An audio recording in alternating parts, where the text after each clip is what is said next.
हमारे महान काव्यों को अगर हम पढ़ें तो उनमें ऐसे कितने ही अवसर आते हैं जब योद्धाओं, देवों, यक्षों, राक्षसों आदि द्वारा युद्ध में कई शक्तिशाली अस्त्रों और शस्त्रों का उपयोग किया गया। इनमें कितने ही दिव्यास्त्र ऐसे थे जिनका उपयोग उस समय नहीं किया गया होता तो इतिहास कुछ अलग सा होता। कुछ मजबूरी में और कुछ तो बस उन्माद मचाने के लिए चला दिए गए। आइए जानते हैं हमारे सनातन इतिहास में वर्णित सबसे शक्तिशाली अस्त्रों और शस्त्रों के बारे में। आप सबको हमारा नमस्कार। आपके अपने चैनल सनातन डायरीज में आपका स्वागत है। अगर आपने अभी तक हमारे चैनल को सब्सक्राइब नहीं किया है तो जल्दी से कर लें और बेल आइकन जरूर दबा दें ताकि हमारे हर वीडियोस की जानकारी आपको सबसे पहले मिले। नंबर 10, इंद्रास्त्र। यह इंद्रदेव का एक प्रबल अस्त्र है। लक्ष्मण जी ने इंद्रास्त्र चलाकर ही मेघनाद का वध किया था। श्री राम ने इसी अस्त्र को चलाकर कुंभकर्ण को मार गिराया था। अर्जुन ने महाभारत में इसका उपयोग कई बार किया था। नंबर 9, ब्रह्मास्त्र। हमारे सनातन इतिहास में यह माना जाता है कि धर्म और सत्य को बनाए रखने के उद्देश्य से ब्रह्मास्त्र का निर्माण ब्रह्मा जी द्वारा किया गया। ब्रह्मास्त्र की चपेट में आने से लक्ष्य पूरी तरह से नष्ट हो जाता है। इसका उल्लेख हमारे वेदों और महाकाव्य में कई बार आता है। इसकी मारक क्षमता अचूक है। नंबर 8, वासवी शक्ति। इंद्रदेव की ये अमोघ शक्ति उन्होंने कर्ण के कवच और कुंडल के बदले में दी थी, पर कर्ण इसका उपयोग सिर्फ एक ही बार कर सकता था। इसी से कर्ण ने घटोत्कच का वध किया था। नंबर 7, रौद्रास्त्र। स्वर्गलोक में अर्जुन ने इसी अस्त्र का उपयोग कर हजारों काल के दैत्यों का वध किया था। अर्जुन इस अस्त्र को कर्ण पर भी चलाने वाले थे, पर उसी समय कर्ण के रथ का पहिया भूमि में धंस गया, इसीलिए अर्जुन ने इसको वापस ले लिया था। श्री राम ने इसका उपयोग कुंभकर्ण पर भी किया था। नंबर 6, वज्रास्त्र। देवराज इंद्र का वज्र एक दुर्जय और अत्यधिक शक्तिशाली अस्त्र है। एक बार चलाने पर इससे इतनी ऊर्जा निकलती है जो लाखों प्राणियों को क्षण भर में भस्म कर सकती है। इंद्र ने इसका इस्तेमाल कर वल और वृत्र जैसे अति बलशाली राक्षसों का वध किया था। बाल हनुमान को भी इसका उपयोग कर अचेत कर दिया था। रामायण में यह अस्त्र श्री राम और लक्ष्मण जी के पास था और महाभारत में अर्जुन ने इस अस्त्र को अपने पिता से ग्रहण किया था। वज्रास्त्र को चलाकर ही अर्जुन ने लाखों निवात कवच असुरों का वध किया था। नंबर 5, वैष्णवास्त्र। यह अस्त्र अपने लक्ष्य को पूरी तरह से नष्ट करने में सक्षम है, चाहे वह लक्ष्य किसी भी प्रवृत्ति का हो। इस अस्त्र को स्वयं भगवान विष्णु जी से ही ग्रहण किया जा सकता है। श्री राम को इस अस्त्र का ज्ञान था और महाभारत में भगदत्त ने इसका उपयोग अर्जुन पर किया था, जिसको श्री कृष्ण ने अपने ऊपर ले लिया था और वह एक माला में बदल गया था, क्योंकि श्री कृष्ण भगवान विष्णु जी के ही पूर्ण अवतार थे। नंबर 4, ब्रह्मशीर अस्त्र। यह ब्रह्मा जी का सबसे शक्तिशाली अस्त्र है। इसे ब्रह्मास्त्र से भी 4 गुना अधिक शक्तिशाली माना जाता है। रामायण काल में इसका ज्ञान श्री राम और लक्ष्मण जी दोनों को था, पर इसका उपयोग उन्होंने नहीं किया था। महाभारत में इसका ज्ञान अर्जुन, गुरुद्रोण और अश्वत्थामा को था।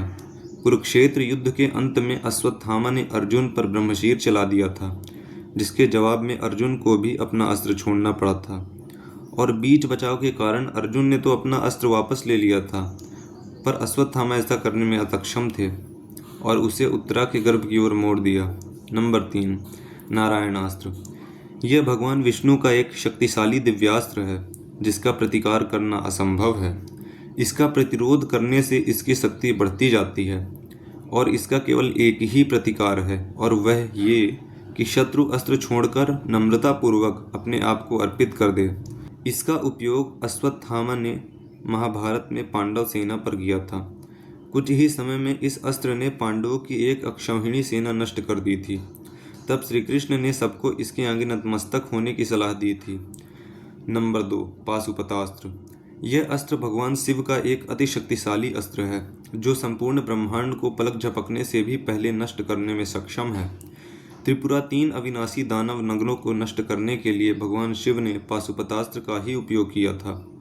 इस बाण का निर्माण भगवान शिव ने किया था।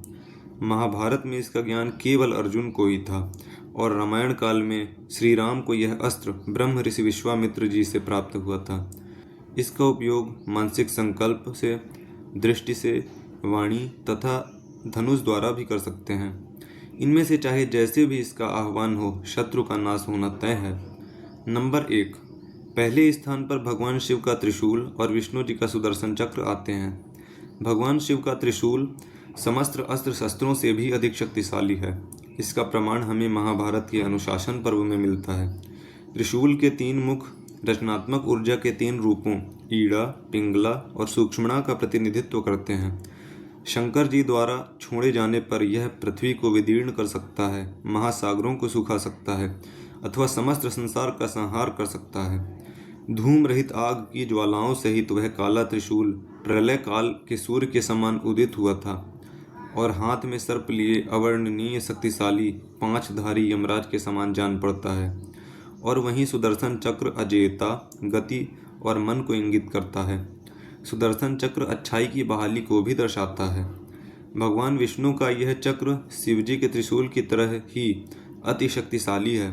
एक बार इस चक्र को छोड़े जाने पर इसे काट पाना असंभव है। विष्णु जी के अवतार श्री राम और श्री कृष्ण जी दोनों ने ही इसे धारण किया था, लेकिन इसका उपयोग इन दोनों में सिर्फ श्री कृष्ण ने ही किया था। श्री कृष्ण ने सुदर्शन चक्र से ही शिशुपाल का वध किया था।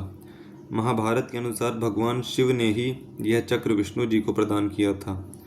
हम इस सूची को 10 तक ही सीमित रखना चाहते थे, इसीलिए और अस्त्रों का वर्णन संभव नहीं हुआ। इनके अतिरिक्त कई और प्रबल अस्त्रों का माननीय उल्लेख है, जैसे कि कर्ण का भार्गवास्त्र, जिससे उसने बड़ी संख्या में पांडव सैनिकों को क्षति पहुंचाई थी। नागपाश, इसके उपयोग से मेघनाथ ने श्री राम और लक्ष्मण जी दोनों को बांध दिया था। इससे मुक्ति के लिए गरुण देव को बुलाना पड़ा था। भगवान कार्तिकेय जी का शक्तिशाली अस्त्र वेल, यह माँ दुर्गा ने कार्तिकेय जी को दिया था। इसी से उन्होंने तारकासुर और उसके साथ आए लाखों असुरों का वध किया था। अंजलि का अस्त्र, जिससे अर्जुन ने कर्ण का वध किया था। पितामह भीष्म का प्रस्वापन अस्त्र और भी कई ऐसे अस्त्र अंतर्ध्यान, आग्नेय अस्त्र, सम्मोहन अस्त्र, वरुण अस्त्र, व्याव्यास्त्र, गंधर्व अस्त्र इत्यादि मुख्यतः हैं। इन्हीं अस्त्रों को अति शक्तिशाली माना गया है। आज के इस वीडियो में बस इतना ही। जाने से पहले लाइक बटन ज़रूर दबा दीजिए और वीडियो अच्छा लगा है तो शेयर ज़रूर कीजिए। आपसे फिर मिलते हैं एक नए रोचक वीडियो के साथ। तब तक के लिए आप सबको हमारी शुभकामनाएं। नमस्कार।